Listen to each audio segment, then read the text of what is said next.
The film opens with a magician named Mr. K, whose illusion tricks are not appreciated at a dimly lit bar. Hence, he sets out to find a new spot for himself. The job hunt leads him to an eerie hotel in the middle of nowhere. The only person seen inside the hotel is a half-blind receptionist who shows Mr. K to his room. The two walk through identical hallways, which look depressing in some way. When the receptionist brings him to his room, he spots a little kid at a distance, wearing a gas mask. He uses an illusion trick to make a butterfly appear in the air, surprising the kid. But the kid doesn't react. When Mr. K steps inside the room, he gets an odd vibe from it. What's weirder is that he catches an old guy hiding under his bed. Upon getting caught, the old man walks out of his room without any explanation. Just as Mr. K catches his breath, he hears some commotion from the cupboard, so he immediately leans forward to check it. Much to his horror, a cleaning maid steps out of it and runs out of his room. He runs after her and takes a look outside his room, only to find the maid and the old man whispering things to each other. When they see Mr. K eavesdropping on them, they disperse immediately. Despite getting the creeps, Mr. K unpacks and decides to stay at the hotel overnight. While he sleeps, we see water pouring out of the wallpaper on his bed wall. As soon as he wakes, he packs his stuff and makes an exit. On his way, he nonchalantly jump-scares the cleaning maid and smirks while walking ahead. A string of strange things comes his way when he tries to leave. First, he gets lost in the identical hallways. While he explores them, the walls start quaking. The quake shakes the water pipe network near the ceiling and everything that is nailed to the walls. Suddenly, strange people weasel their way out of the walls with their musical instruments and form an orchestra. Together, they herd Mr. K towards the staircase. Mr. K runs upstairs and hides in a room to get rid of them. He passes out for a while, and when he wakes up, he finds two old women checking him out. The women, Ruth and Sarah, are seen wearing identical clothes and makeup, indicating how synchronized they are. Ruth and Sarah start off their conversation by talking about killing the French monarch, whose portrait they have nailed to the wall. When they learn that Mr. K is a magician, they show great interest in him, and their eyes glare with excitement. They persuade him to show them some tricks and specifically wish to see the OG trick of sawing a person in half. Awkward as ever, Mr. K takes a leave. The hallways appear bewildering to him, so he has a hard time finding a way out of there. He even tries to read the blueprint of the hallway which has been glued to the wall, but he doesn't understand the diagram. Outside, Ruth and Sarah try to talk to him again, but he does a little trick and spawns a flower from his pocket. He hands the flower to one of the women and leaves. When he moves from one corridor to another, he gets distracted by some playful kids and an obese woman, who keeps walking into other people's rooms. Suddenly, the kids steal his suitcases and run away. Things escalate, and the orchestra returns. As the walls tremble with their loud music, some food-serving waiters circle him like vultures on dead meat. They dash into a room, where Mr. K follows them. The room turns out to be a closet, which leads him to a ballroom, where fancy people have gathered to socialize. The ballroom's host, Gabby, approaches Mr. K and finds out that he's new here. Excited, she introduces him to her friend group. He sits down with them and complains about the kids who stole his suitcases. Gabby swears to help him, whereas her friends encourage him to dine with them in a way that seems less hospitable and more persuasive. Things escalate into total chaos and madness when Gabby calls in some fat guys under the guise of art and sends everyone out of the ballroom. The guests literally push Mr. K and drag him out of there as he tries to make sense of it all. Once again he ends up in the hallways, where the food waiters and the orchestra take over. Melinda, the obese woman from earlier, suddenly leads the waiters in a rush as if they're up to something important. She even hands Mr. K a serving tray with food and makes him get in line with the other waiters. Melinda leads the waiters to the kitchen, where several chefs are preparing gourmet dishes. Melinda puts an apron on Mr. K and assigns him the egg sorting duty along with some other men. Across from Mr. K is a petite dude named Anton, who thinks the head chef's daughter Melinda must like Mr. K to give him such a tender spot. Despite nothing making sense at the time, Mr. K tries to lighten his mood by doing illusion tricks on the eggs. He also juggles them, which entertains everyone around him. Melinda doesn't like having him have fun during work hours and reminds him to show up to work tomorrow on time, even though he clearly states that he's a lost guest. Now, the serfs herd him to their shared dorm, which is one hell of a congested place. Mr. K and the serfs sleep like piled rats in a sewer. When Mr. K wakes up, he finds himself in someone else's shirt. As he tries to make sense of it, Anton takes off someone else's pants and hands them to Mr. K to complete his attire.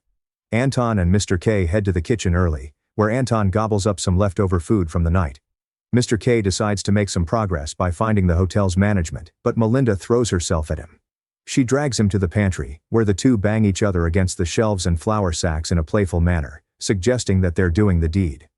Melinda's father, who is the head chef, arrives there and starts sharing his wisdom about an egg, which is the key ingredient to basically every dish. Later that day, all the serfs return to their dorm and have a party, amidst which Mr. K is distracted by the thudding sounds coming from under the floorboard. The thudding sounds prompt Mr. K to find their source. Upon following the noise, he is led to a singular bathroom stall. Out of curiosity, he locks himself in the stall, right after which someone starts pounding on the stall's door. Mr. K starts to get claustrophobic in the stall as multiple sets of hands try to grab him from under the door. When he blurts out that he's a nobody, the hands leave him alone. Now traumatized, he refuses to step out of the stall and spends the rest of the night in it. The next morning, Anton comes to get him out of there. After vomiting, Mr. K steps outside and sees the word, "Liberator," painted on the wall. Anton believes the vandals are behind it and ignores it. He brings Mr. K back to the kitchen to do their morning shifts. While working, Mr. K asks Anton how he got here.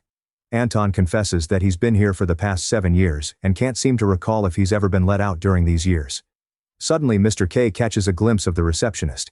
He runs after her but loses sight of her. Agitated, he approaches the head chef in his office and hands him his resignation. The chef promotes him to an egg whisker and begs on his knee to get him to stay. The head chef honors Mr. K with the cook's hat. Anton immediately starts to resent him for his quick promotion and turns the serfs against him. Hence, Mr. K ends up going back to his original room. In silence, he observes that the room has shrunk a bit. To test his suspicions, he tightly ties a rope from one end of the room to another. When he wakes up the next day, the rope appears loose, confirming that the room has gotten smaller. He immediately consults Anton and makes him aware of the situation, but he brushes it off as nonsense. Mr. K heads to the kitchen and notes that the kitchen has shrunk as well, due to which everyone is bumping into one another. He gathers them and plans to evacuate the building before it shrinks to a pulp, but they form an angry mob against him and toss him out of the kitchen. Out of options, he returns to Ruth and Sarah, who are now taking out their furniture which no longer fits in their shrunken room. He converses with them and finds out about the stay of an oracle in the hotel. He ends up stealing the hallway maps from Ruth and Sarah's room, intending to find the oracle. However, his plan fails as the marching orchestra arrives again. Their loud music spins Mr. K's world upside down, whereas the others seem to enjoy and move with the rhythm. The hotel trembles with chaos.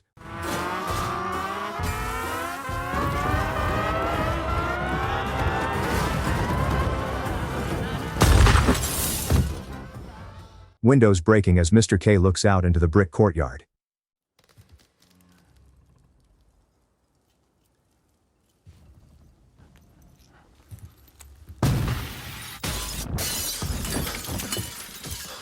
He enlarges his wall map, making revisions in his notepad and promising not to give up, determined to get out. He meets the receptionist's dog on one of his treks, and when it licks a wall, it causes a power blackout.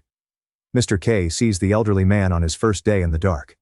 At the end of the passage, the figure reappears, elusive and silent. The elderly man sleeps at Mr. K's feet in the morning and follows him around all day. Mr. K feeds him stolen kitchen leftovers when he resigns. Mr. K finds twitching, meaty tendrils embedded in the walls under peeling wallpaper. The entire building trembles when he cuts them. The receptionist also arrives and cries in pain to see the tendrils suffering. When Mr. K returns to his room, he discovers the elderly guy and several stragglers who are fixated on him. He unwillingly enlists their cult-like following to assist in mapping the hotel, and soon they follow him everywhere. However, they take over his room and plunder his food instead of maps. On top of that, people begin to multiply in numbers. He looks around the kitchen, where the floors are getting smaller and moss is growing. He sees Anton there, who promises him his former position back if he stops stirring up trouble. Mr. K declines, refusing to act as though nothing is amiss. Locked out of his own room by sleeping visitors, he collapses in the hallway, where the hotel tucks him in with wallpaper. A call to management is made, but one of the visitors hangs up.